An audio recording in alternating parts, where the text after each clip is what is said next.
So this is the Infinix Note 10 Pro. And honestly, guys, this is the second time I have covered an Infinix device.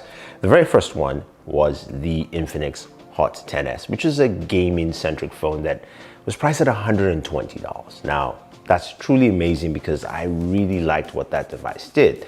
Now, if you're watching me for the first time, this is Bored at Work, and thank you for watching the channel. Definitely hit the subscribe button to check out more videos from us. So what is interesting about the Infinix Note 10 Pro?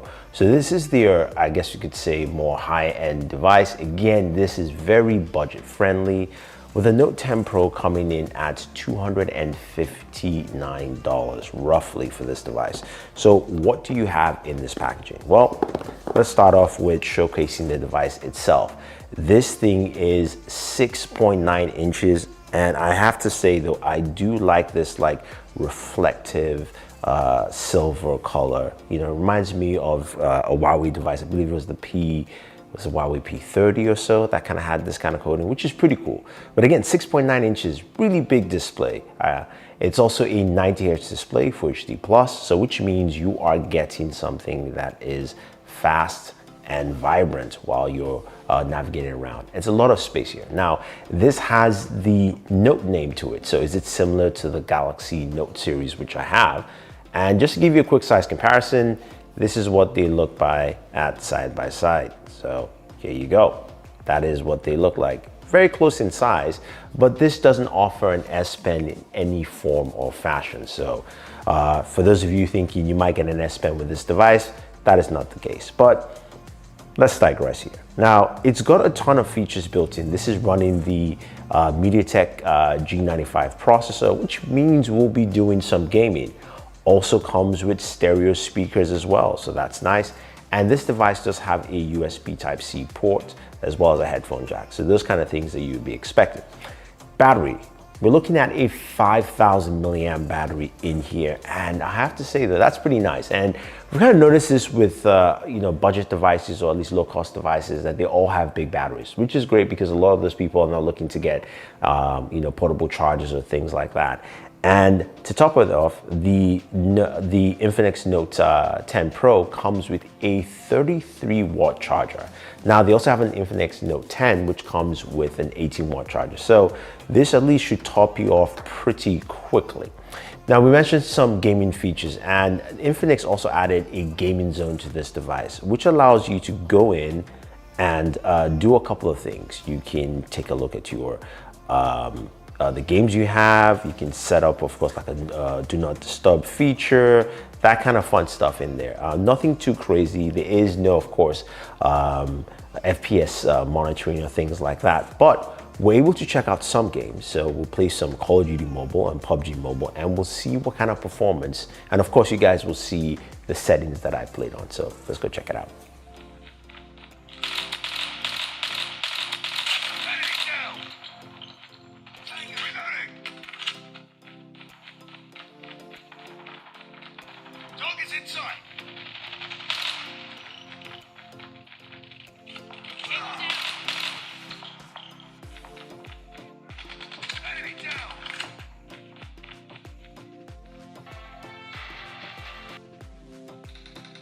Killing spree for the blue team!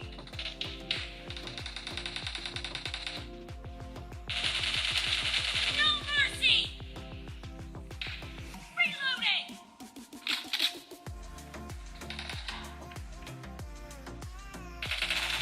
Expired!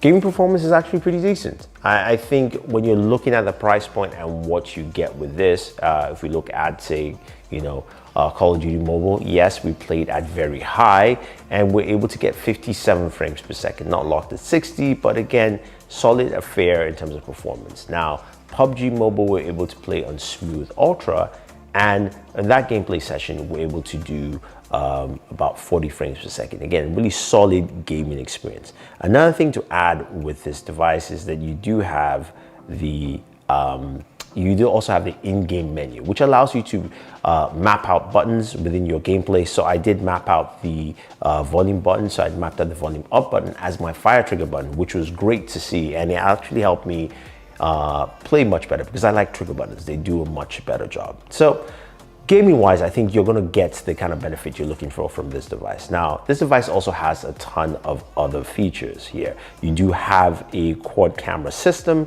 and within that camera system though, there are some unique features with it. So you've got an AI cam, which is just standard. That's your main camera. You've got also a super night mode. And that's interesting to see because whenever you're shooting, taking photos, it will actually give you, the AI cam will suggest night or super night.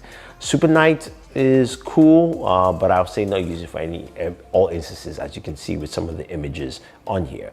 The other thing to note is you can record video in night mode as well, but when you're recording video in night mode, you can clearly see the difference. It says that 1080p 30 instead of 4K 30, which it can do, and it's something that I will suggest not to, just because it doesn't do a good job, at least at those levels. But you do have 4K 30 video, which is decent. Stabilization is not great, so don't want to run around with that while shooting video.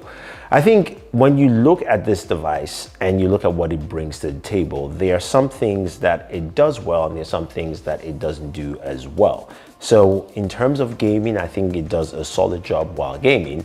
And I think the stereo speakers also sounded really good. You could hear it while we're in our gameplay sessions. The cameras are okay at best, but I'm not expecting too much at this price point. The front-facing camera is not that great. The rear cameras do a better job, at least when you're taking photos in daytime, or even some of the low light shots actually they come out well. So I do like that. Battery life, fantastic. 5,000 milliamps, you really can't go wrong with that. I think this is for someone who's looking for a large display, watching content, gaming, being able to even take notes. There is a note-taking app. You can use your hand to write as a pen if you want to, and it's pretty effective. And you know, so you can actually use that.